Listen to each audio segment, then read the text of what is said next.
Bem-vindos a mais um podcast da Rede Energia, sua escola prática para o mercado. Eu sou a Fabiola Sena, uma das hosts desse podcast e cofundadora da Rede Energia. Hoje nós vamos conversar sobre a agenda política e institucional de 2026 e seus desdobramentos no setor elétrico com o Reginaldo Medeiros, que é presidente da RAD Energia no Mercado, consultoria especializada em advocacy para o setor de energia. E lembrando que se você tem interesse nesse tema, a Red tem uma seleção de conteúdos exclusivos, onde você encontra masterclasses, podcasts e artigos sobre o assunto. O link para acessar essa série, que é exclusiva para os nossos assinantes, está aqui na descrição do episódio. E antes de passar a palavra para o Reginaldo se apresentar, nós vamos passar algumas informações sobre a nossa escola. A Rede Energia é a escola de formação contínua para carreiras que precisam compreender tudo sobre negócios, mercado e regulação, nos segmentos de geração, comercialização, transmissão, distribuição e transição energética. A Rede possui 3 produtos de capacitação: cursos in company, cursos avulsos com experts no mercado e a assinatura anual, nossa principal capacitação.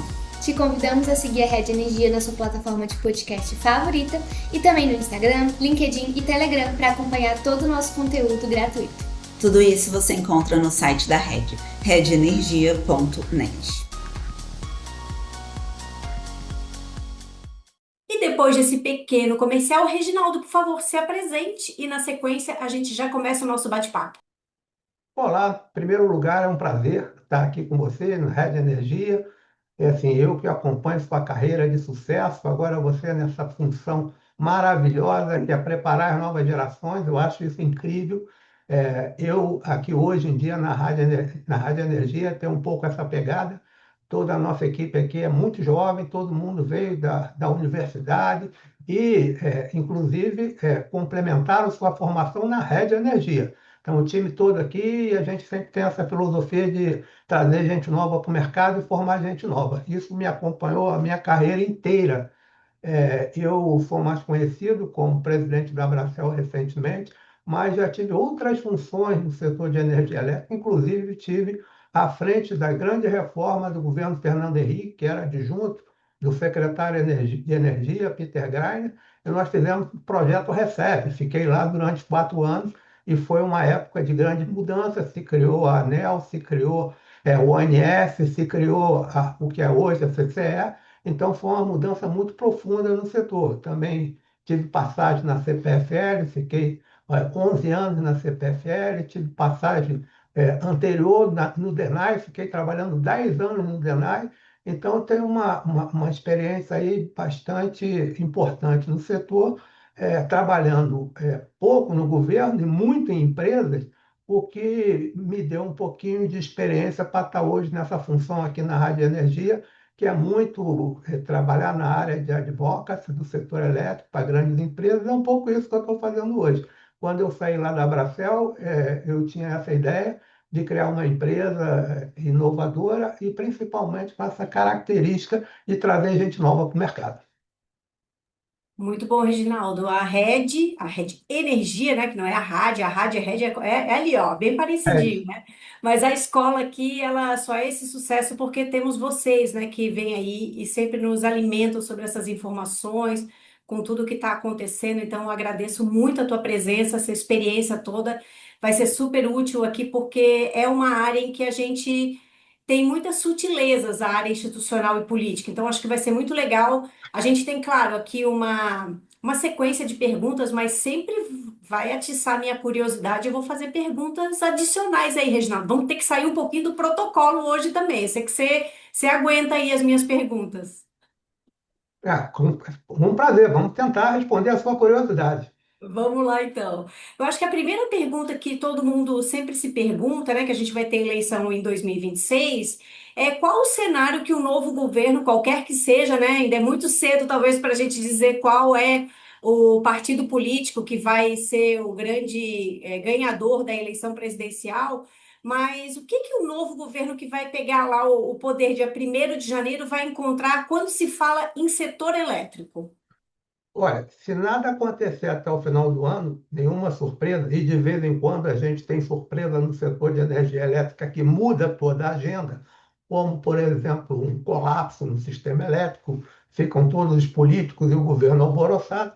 O cenário mais provável é o que nós temos hoje, que eu diria que é uma crise que eu caracterizaria em três dimensões. A primeira é uma dimensão física, que é uma dificuldade crescente de operar o sistema elétrico com tantos recursos energéticos distribuídos e, com isso, o aumento da geração distribuída continua a todo vapor. Na semana passada, inclusive, tivemos surpresa na ANEEL com muitas possíveis ligações clandestinas, o que aumentaria o problema da geração distribuída no sistema.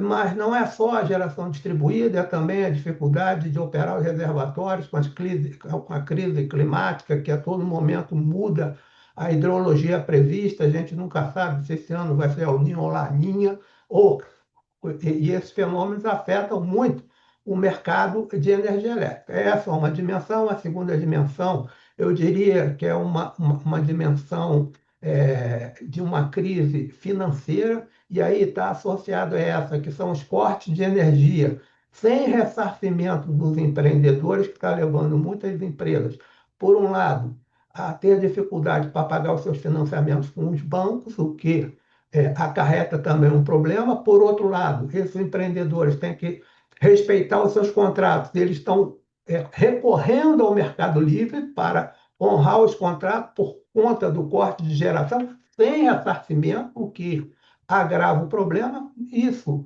acabou, não só isso, mas também acabou afetando a oferta no Mercado Livre, que acabou por redundar em uma crise nas comercializadoras, com muitas empresas com pedido de recuperação judicial com valores bilionários. Então, essa crise ela tem uma dimensão também financeira. E, por fim, eu diria que nós temos aí uma crise institucional que precisa ser superada, que é você ter muitos órgãos de decisão no setor de energia elétrica e nem sempre com uma coordenação entre eles e principalmente uma responsabilização. Por exemplo, o processo de formação de preço ele tem múltiplas instâncias, mas se a gente olhar assim, quem é o responsável quando dá alguma coisa errada?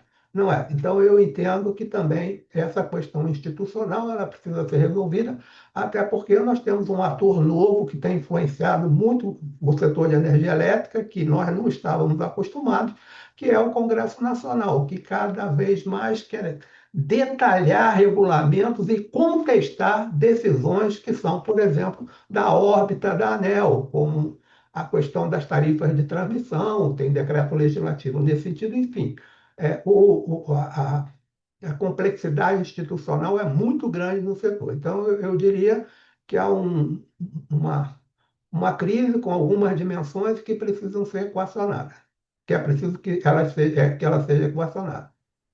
Interessante, Reginaldo, essa sua identificação desses três nichos, né, esses três eixos dessa crise. A gente que acompanha aí a mídia, jornais, né, e tudo aquilo que se refere à atualização sobre o mercado, a gente lê muito essa vocalização do mercado dizendo que existem distorções no atual modelo do setor elétrico, né? A gente queria saber, na sua visão, quais são essas distorções e quais ações o novo governo tem que priorizar para corrigir essa rota e a gente não entrar em colisão. Eu acho que, em primeiro lugar, é importante não dar um cavalo de pau, né? Mudar tudo. É importante que algumas coisas, primeiro o governo novo chega, tem que avaliar a situação, e isso tem uma dinâmica própria. Mas avaliando a situação, observar que eu acredito que se chegue à conclusão de que algumas mudanças estão no sentido correto. Uma delas é a abertura do mercado. Só que essa abertura do mercado depende da regulamentação da Lei 15.269 de 2025. Porque há uma série de aspectos, e a lei condiciona a abertura do mercado de baixa tensão em até 36 meses da data da publicação da lei, esses aspectos. Eu diria que coisas são muito importantes, como supridor de última instância. É preciso regulamentar isso, é preciso que a CCE implante o Open Energy, que é uma coisa muito importante.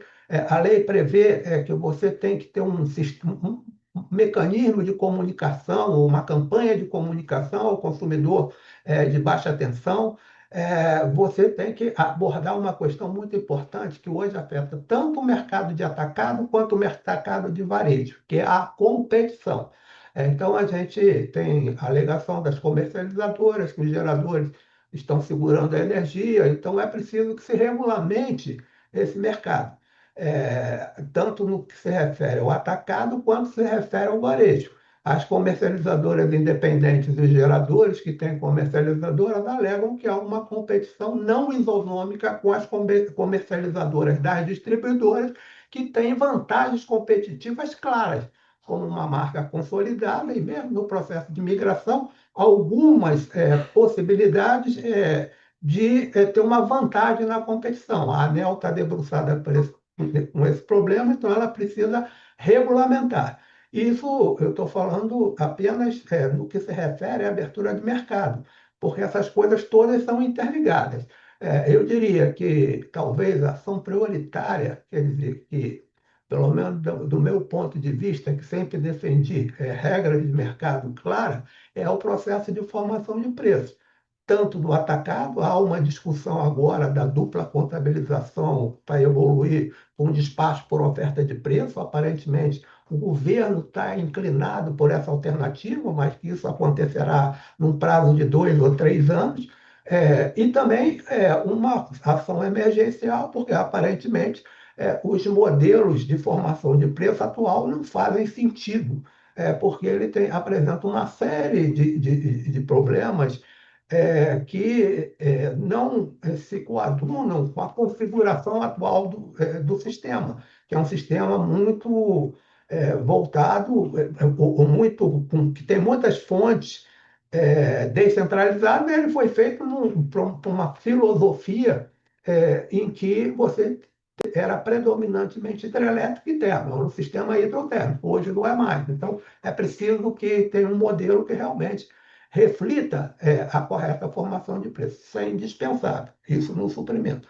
Agora, as coisas só vão funcionar também para a geração distribuída se esse preço fluir para o consumidor final. Ora, a abertura de mercado precisa que o consumidor reaja a mecanismos de preço. A ANEEL está tentando transformar, ou está em discussão, a transformação da tarifa branca para baixa tensão em uma tarifa compulsória, mas eu acho que essa questão tarifária é mais ampla do que isso. É você realmente passar o sinal de preço para o consumidor, e que o consumidor também tem esse desafio de instalar medições inteligentes, esse consumidor consiga reagir a sinais de preços, que é uma coisa que a evolução é no sentido de que o consumidor cada vez mais interaja com o sistema elétrico e reage a sinal de preço. Isso eu estou falando apenas numa enorme reforma, que é a reforma do Mercado Livre. É muito importante que essas ações todas sejam coordenadas, porque tudo isso faz parte de uma mesma lógica, né? E para que isso aconteça, é preciso que tenha uma coordenação. Eu acredito que o novo governo terá um papel fundamental nisso. Reginaldo, eu acho que você identificou bem que existem ainda ajustes que precisam ser feitos. E tem um cardápio longo, você citou algumas questões, né? Então, para a gente implementar esse cardápio de mudanças que precisam ser estruturadas e coordenadas, né, para que a gente realmente avance nessa agenda de modernização de uma forma bem completa, existe, pelo que a gente percebe, né? Existe uma governança setorial que ela é complexa. Então, quando a gente fala nos próprias entidades setoriais, né, ANEEL, ONS, CCE, EPE, enfim, a gente tem também outros órgãos que já fazem muito parte do nosso setor elétrico, que são os órgãos de controle.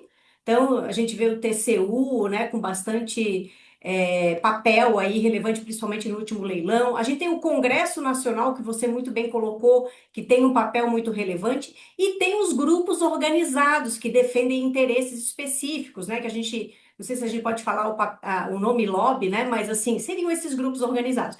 Então, como que essa valsa, com toda essa estrutura, né? Todos esses papéis, como você vai conduzir esse cardápio de mudanças se você tem tantas fricções quando se trata de todas essas entidades, órgãos e, enfim, esses papéis? Não, é bom a gente ter visto tantas mudanças no setor de energia, né? Porque os mais jovens eles estudam. Eu participei de todos esses processos de mudança. E o que funciona, e toda democracia funciona assim. Um novo governo ele é eleito para cumprir um programa de governo. As coisas deveriam ser assim. Tá? Então, eu espero que aí na eleição tenhamos um debate de propostas e debate de propostas para o setor de energia elétrica. Esse governo é eleito, ele escolhe o ministro das Minas e Energia. Então, se continuarmos com o Ministério de Minas e Energia, porque nós, no passado, já tivemos fases no Brasil que foi eliminado o Ministério de Minas e Energia. Depois ele voltou. Ele elege o ministro de Minas e Energia. Então, é muito importante que o ministro de Minas e Energia tenha bastante clareza do que vai fazer no setor de energia elétrica, inclusive a coordenação. Pegue essa long list de 42 itens da Lei 15.269 e fala assim, essas coisas aqui são prioritárias, além dessas mudanças, eu vou fazer as novas mudanças. Monta esse arcabouço, chama todo mundo para negociar, porque, evidentemente, as mudanças vão afetar interesses dos agentes estabelecidos. Chegamos a um acordo, ó, nos próximos 4 anos, as mudanças que nós vamos fazer no setor de energia elétrica são esses aqui. Pô, estamos razoavelmente de acordo? Estamos razoavelmente de acordo. Aí o ministro fala para os agentes: olha, eu vou mandar o projeto ou a medida provisória lá para o Congresso Nacional. Como nós negociamos e conversamos previamente, eu quero que vocês me apoiem lá. Lembrem que eu vou ser o regulador. Lembrem que eu tenho poder de polícia. Lembrem que eu posso mandar a fiscalização na empresa de vocês. Então, o que nós acordamos, está acordado. Esse conjunto de mudanças vai para o Congresso Nacional e aí, com o apoio do setor de energia elétrica, a gente aprova essas mudanças. E aí o governo regulamenta. Então, é importante nisso tudo que tenha uma ampla participação do setor de energia elétrica. As mudanças que deram certo foram mudanças que foram lideradas pelo governo, que tiveram ampla participação do setor. O projeto recebe, ficou se discutindo lá um ano, com todos os agentes do setor. Depois, a reforma que o primeiro governo Lula, por meio da ministra Dilma Rousseff, implantou, houve uma negociação com o setor. Isso, na minha visão, é a fórmula do sucesso. Agora, se o novo governo, escolhe um ministro que não sabe bem o que quer, aí fica na mão da burocracia, tem outros interesses, as coisas não andam. E é muito importante que nós precisamos de mudanças profundas em um setor que tem um lobby muito forte, que é o segmento de geração distribuída, e é preciso que o governo saiba que precisa enfrentar esse problema logo no início, com seu capital político. E com isso a gente consegue, é, primeiro, criar, depois negociar, depois implantar um conjunto de medidas de mudanças consistentes, porque todas essas coisas elas têm interligação, porque senão não funciona e a gente perde muito tempo se a gente não seguir, na minha visão, essa sequência. E tem que ser liderada pelo governo, tem que ter liderança do governo. Sem liderança do governo, ninguém mais consegue liderar. Interessante, Reginaldo, você trazer isso. E agora eu vou sair totalmente fora do script aqui, tá? Eu fiz um levantamento das principais leis do setor elétrico e, assim, eu não lembro se eram tipo umas 14 leis, eu acho que 12 delas surgiram por meio de medida provisória. Acho que só duas foram projeto de lei. Então, de fato, isso que você está falando, né, que tudo o que se refere ao setor elétrico, mercado de energia, enfim, sempre tem nasce, né, dentro do executivo e tem essa liderança, né, que você coloca, isso é, pode ser, a gente pode dizer o seguinte, a realidade, ela atesta isso que você está falando, né, então é muito interessante você ter trazido esse exemplo. E aí eu queria te perguntar uma coisa, Reginaldo, quando surge, né, uma medida provisória, talvez para quem esteja nos ouvindo não tenha muita clareza, né? ela precisa passar por um processo dentro das duas casas no Congresso Nacional. Existe todo um rito, né, de processo legislativo. E aí a gente queria, eu, né, basicamente, não, é uma curiosidade minha mesmo, se você puder falar um pouco sobre os movimentos dentro do Congresso, que a gente sabe que, por exemplo, o Centrão, né, ele tem um papel muito importante. Ele é meio que o fiel da balança, né? Então a gente tem os partidos de esquerda, os partidos mais de direita e o Centrão, que ele é um grande fiel da balança para você justamente conseguir aprovar qualquer coisa, precisa realmente que o Centrão esteja envolvido. Então, conta pra gente um pouquinho alguma experiência, algo que você viveu, algum exemplo, algo que possa deixar claro esse papel importante do Centrão. Assim, vamos lá. Primeiro, assim, o mecanismo. Ou medida provisória ou projeto de lei, não importa. O que importa, no caso, é que haja um relativo consenso do setor sobre essas mudanças para que o setor não vá fazer lobby contra a medida e tentar colocar os famosos jabutis no Congresso Nacional. Se o setor elétrico tiver é, harmonizado com o governo em torno de um conjunto de mudanças que são necessárias, ele próprio vai apoiar o governo lá no Congresso Nacional, o que não acontece hoje. O governo manda uma medida para o Congresso Nacional, você tem lá 400 emendas. Não, nenhum parlamentar, ou dificilmente o parlamentar, ele coloca uma emenda se não tiver um grupo de interesse por trás. Não é o parlamentar que coloca a emenda, é o setor elétrico, os representantes do setor elétrico que levam a emenda para o parlamentar. Evidentemente que isso é legítimo, isso acontece em todos os setores, mas por que isso ocorre, na minha visão? Porque não houve uma discussão, quando não há uma discussão prévia com o setor, gera uma insatisfação setorial que depois se transforma em emenda parlamentar, em grupos de pressão no Congresso Nacional, que acabam saindo leis que nem sempre têm uma coerência entre si, em aspectos técnicos. E aí depois a ANEEL fica lá escabelada para regular o Ministério, eles não concordam com aquilo, mas ele falou, não tem como eu mudar, porque está na lei. É, por exemplo, o critério de você agora eu vou pagar a capacidade, o gerador vai pagar a capacidade, isso não faz sentido, isso não existe em lugar nenhum do mundo. Mas botaram no Congresso Nacional, aí você vai falar com a ANEEL, falou, eu sou contra isso também, mas eu tenho que fazer dessa forma porque está na lei. Você vai no Ministério, os técnicos, isso não faz sentido, mas está na lei. Então, é importante que as leis elas estabeleçam coisas que fazem sentido técnico, senão as coisas não avançam. A dinâmica no Congresso Nacional é muito da base parlamentar. Nós vamos ter uma renovação enorme na Câmara dos Deputados. Por exemplo, um grande líder setorial, deputado Arnaldo Jardim, já declarou que não vai ser candidato. Então, outro parlamentar vai assumir o papel que hoje o Arnaldo Jardim tem. Então, todos os parlamentares novos, num primeiro momento, eles se articulam com base nos partidos para formar a base do governo. Então, o lobby setorial não está tão organizado assim no início do novo Congresso, porque boa parte desses parlamentares que estão aí, eles vão sair e virar outros. Então, se o governo tiver a liderança, isso também facilita para a aprovação de medidas necessárias, porque esse lobby no Congresso não está tão organizado. E aí, talvez a gente consiga, como nós já conseguimos no passado, fazer uma lei coerente que respeite as questões técnicas, minimamente as questões técnicas do setor. É, Regulação é com a ANEEL. O Congresso muitas vezes quer fazer regulação.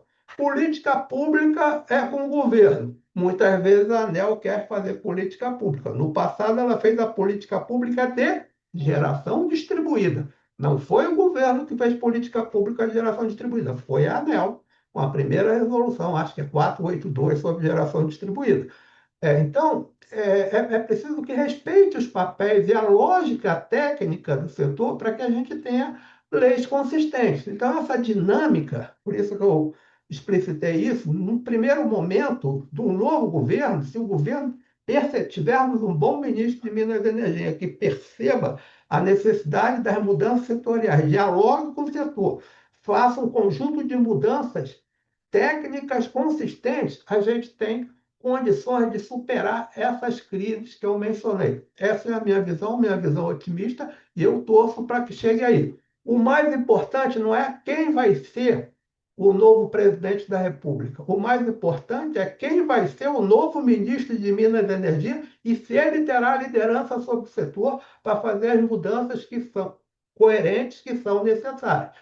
Nós tivemos um grande frenesi no setor, no governo Michel Temer, com um ministro, com equipe competente.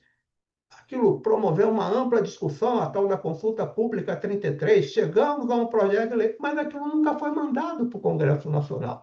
Aquilo é a forma correta de fazer. Acabou não saindo uma lei, porque estávamos no final de um governo, e o governo, naquele momento, tinha dificuldades de apoio da opinião pública e acabou não saindo uma lei.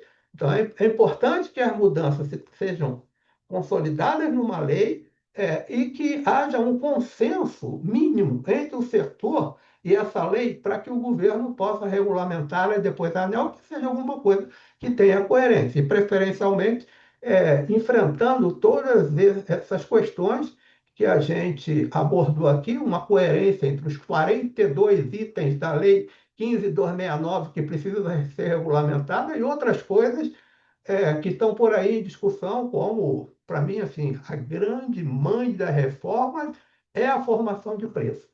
E que o preço flua para o consumidor final, para que o consumidor final consiga reagir ao preço e a gente faça os investimentos mais racionais possíveis do que a gente aparentemente tem feito nos últimos anos. Bacana, Reginaldo, esse seu olhar aí é bem interessante. Agora, eu acho que a gente hoje, em tese, né, a gente está passando por um momento de sobreoferta de garantia física, né? Pelo menos esse é o diagnóstico que se fala. Eu queria saber a sua visão em relação a que esse estoque de garantia física que a gente tem aí, né, de usinas que foram em função da corrida do ouro, enfim, implantadas ou estão em fase de implantação, quando isso for, entre aspas, consumido, né, quando a gente já chegar num momento de equilíbrio, como que a gente vai atrair novos investimentos sem esses subsídios, sem esses incentivos? Como que a gente faz isso de forma equilibrada e estruturada? Porque a gente sabe, o subsídio no final vai impactar ou tarifa ou preço. Assim, qual foi a dinâmica da expansão de oferta nos últimos anos? Primeiro, tivemos uma dinâmica da expansão de oferta com os PPAs, com o mercado ainda fechado, com a ideia de que teríamos 30% do mercado livre e 70% de mercado regulado, e esses PPAs que garantiram o desenvolvimento de Santo Antônio, Geral, Belo Monte. Isso foi a dinâmica do passado. Depois, nós tivemos uma dinâmica de expansão da oferta com geração renovável, cuja a lógica foi a abertura de mercado e os PPAs com a migração desses consumidores para o mercado livre. Isso que alavancou, com os descontos no fio, que alavancou a geração. Quem respondeu pela expansão da oferta de geração nos últimos 4 anos foi o mercado livre e a geração renovável. Não foi a geração para o mercado regular. Só que isso sofreu um abalo. Qual é o abalo? Hoje, o empreendedor não consegue precificar o custo dos cortes de geração. Então, enquanto isso não for regulamentado, essa coisa assim, nós somos o país da transição energética mais promissora, mas o empreendedor não vai fazer novos projetos, porque ele não consegue dimensionar o custo de fazer uma nova usina térmica, ou mais precisamente, uma nova usina térmica, mesmo usina hidrelétrica, e principalmente as usinas de eólica e solar, porque não consigo quantificar o corte de geração. Então, isso é uma coisa muito importante para a dinâmica da expansão da oferta. E qual vai ser o mecanismo? Eu entendo que a diretriz está dada, que é a abertura de mercado, a gente tem que voltar com a abertura de mercado, mas para isso é preciso que façamos também uma reforma no Mercado Livre. É preciso estabelecer, primeiro, a quantificação da exposição dos agentes e um sistema de garantias que funciona. Assim, por incrível que pareça, no final de semana tivemos a notícia aí sobre as bets, né? E assim, o ticket mínimo para você ter uma bet na categoria de algum tipo de aposta é 30 milhões. No Mercado Livre hoje, garantia é 10 milhões, e você consegue alavancar 5 bilhões que estão aí em algumas recuperações judiciais. Faz sentido isso? Não faz. Basicamente, então, na sua visão, que tem que trazer mais clareza para esse investidor conseguir precificar os riscos, enfim, as exposições. Essa é a sua visão. Essa é a minha visão. Nesse primeiro momento é preciso fazer isso. E, evidentemente, eu já um pouquinho pegando o gancho aí da transição energética, pô, as duas guerras, né, elas mostraram que os países têm que pensar um pouco mais na sua segurança energética, né? E nós temos aqui ainda um potencial de energia hidráulica não explorado enorme. Por que não explorar esse potencial de energia hidrelétrica remanescente, tanto de PCH abaixo de 30 megawatts, como acima de 30 megawatts na Amazônia, inclusive com reservatório? Por que que a gente não rediscute isso? Então, mas para isso é preciso que eu tenha segurança para fazer um investimento dessa natureza. Ainda não está bem claro, definido, como é que eu faria o financiamento de projetos como esse. Tá? Então, tanto de renováveis, os empreendedores precisam de sinalização clara, de qual vai ser, quais serão os riscos e como precificar os riscos, porque hoje ele não consegue precificar o risco dos cortes de geração. Eu sei que isso está em regulamentação, mas o passado, o empreendedor não recebeu nada até agora. A lei 15.269 estabelece o ressarcimento, mas ainda não foi regulamentado. As empresas estão sofrendo com isso. E, principalmente, quais serão os critérios de corte de geração para o futuro, para que eu consiga precificar isso. Enquanto isso, não teremos expansão da oferta. Ô, Reginaldo, eu queria agora te ouvir em relação à transição energética, né? Você deu agora uma pincelada, mas a gente tem aí um cardápio, né? Hoje, eu estava até fazendo um levantamento também. A gente tem a lei do combustível do futuro, tem o marco legal do hidrogênio de baixo carbono, tem o marco legal da offshore, né? Da geração offshore, sobretudo eólica. A gente tem a lei do mercado de carbono. Enfim, existe aí um arcabouço, né? Que em tese traz aí a pavimentação para essa transição energética justa e inclusiva. O que que falta, né? É só isso que a gente precisa? É só lei? É só marco legal? Ou qual é a cereja do bolo para que de fato a gente tenha o que falta para que essa transição energética aconteça? Eu acho que eu apontei o que mais impacta os empreendedores hoje, né? Que é não conseguir precificar os cortes de geração para eu fazer novos empreendimentos. E todos esses novos empreendimentos são empreendimentos renováveis, eólicas e solares. Então, eu preciso que tenha essa regulamentação para que eu consiga precificar esse risco. Eu diria que na transição energética o Brasil está muito bem, né? Nós temos aí, no que se refere aos combustíveis fósseis, porque agora a transição energética tem uma componente nova que é a segurança energética em função das duas guerras, né? Então, a segurança energética, o país tem que pensar muito direitinho. Muitos países estão pensando em voltar ao tema bom, por que eu não tenho uma bomba atômica? Por que eu não desenvolvo um programa nuclear?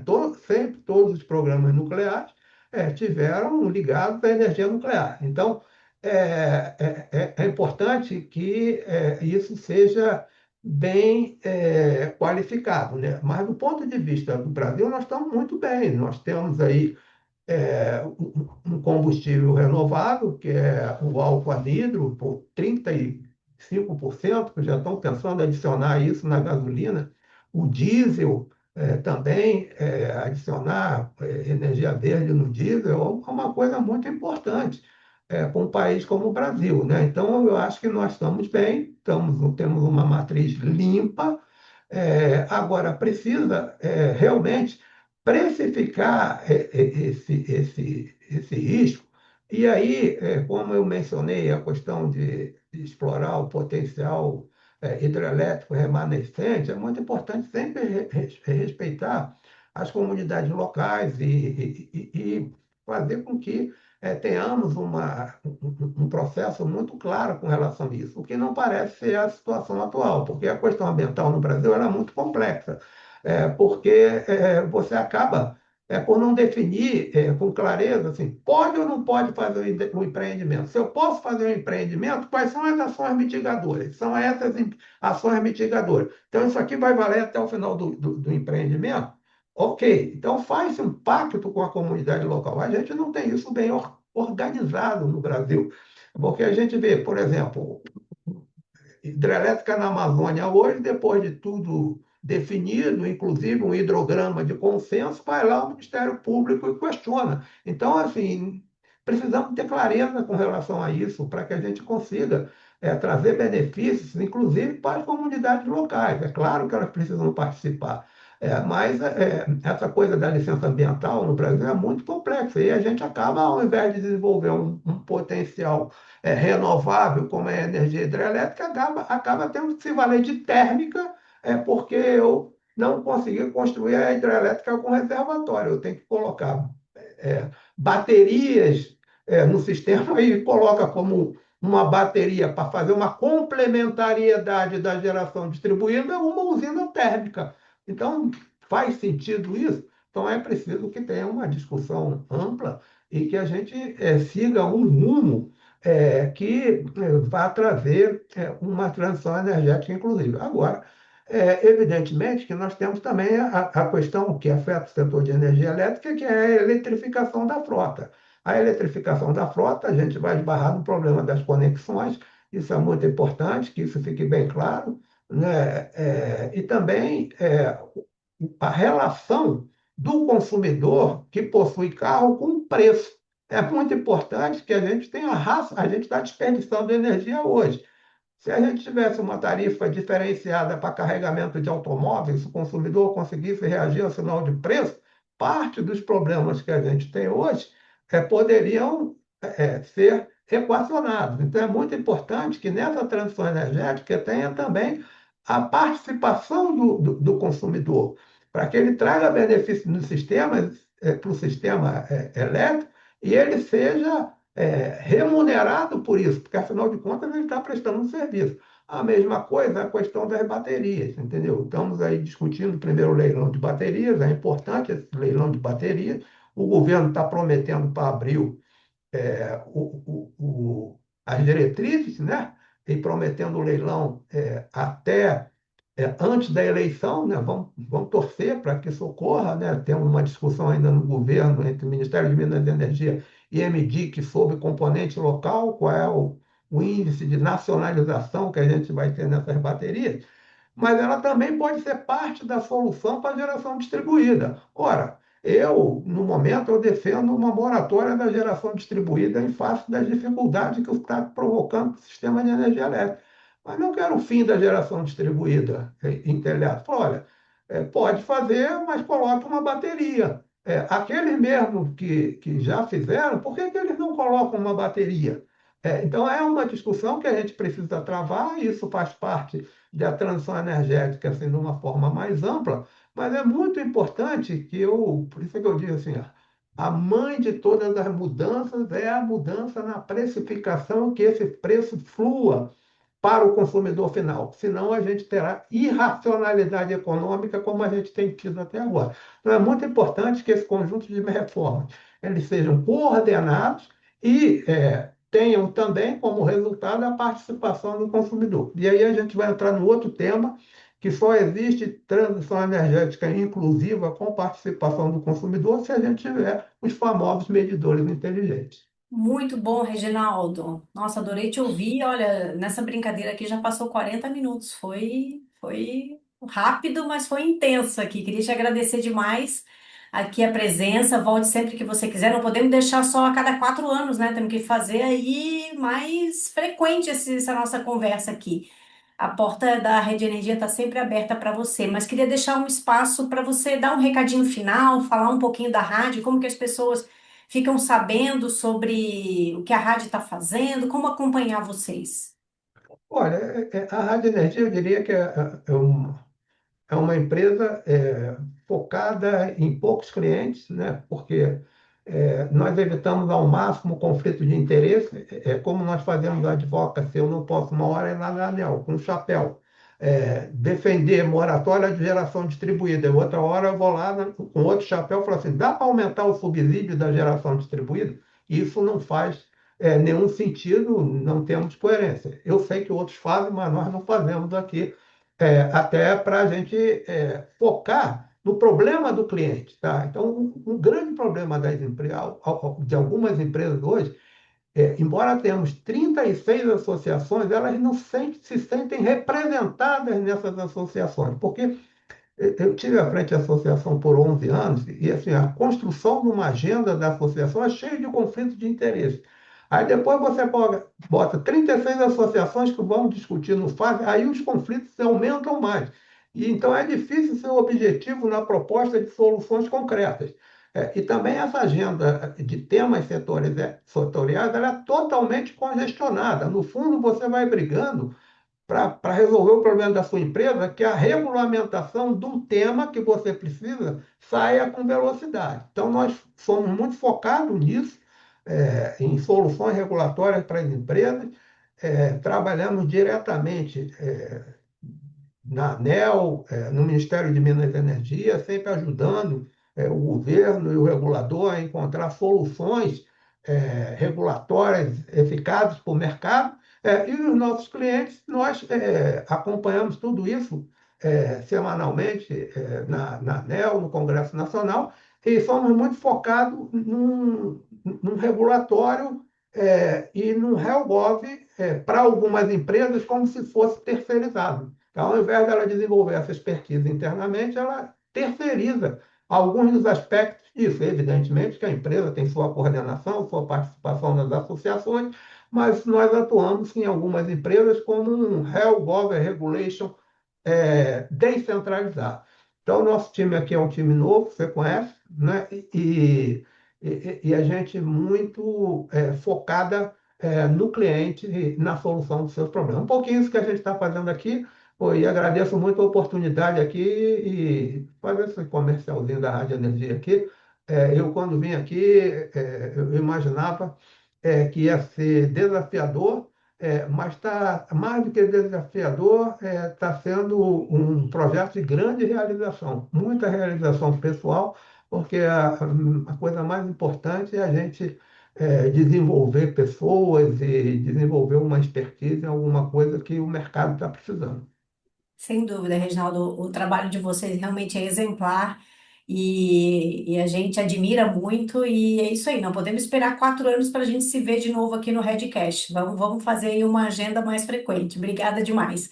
E antes de me despedir, eu queria deixar aquele recadinho, se você gostou desse episódio, ouça os outros, são mais de 100, acho que já deve ser quase 200 Redcasts aí, e para deixar as sócias da Rede Energia felizes, deixe aí a sua avaliação, seus 5 estrelas, o seu joinha. E até a próxima!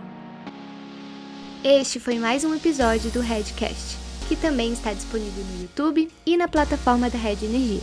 Acompanhe o Redcast na sua plataforma favorita e receba uma notificação sempre que adicionarmos um novo episódio. Se você gostou desse episódio, não esqueça de compartilhar e deixar um comentário ou avaliação. Até a próxima!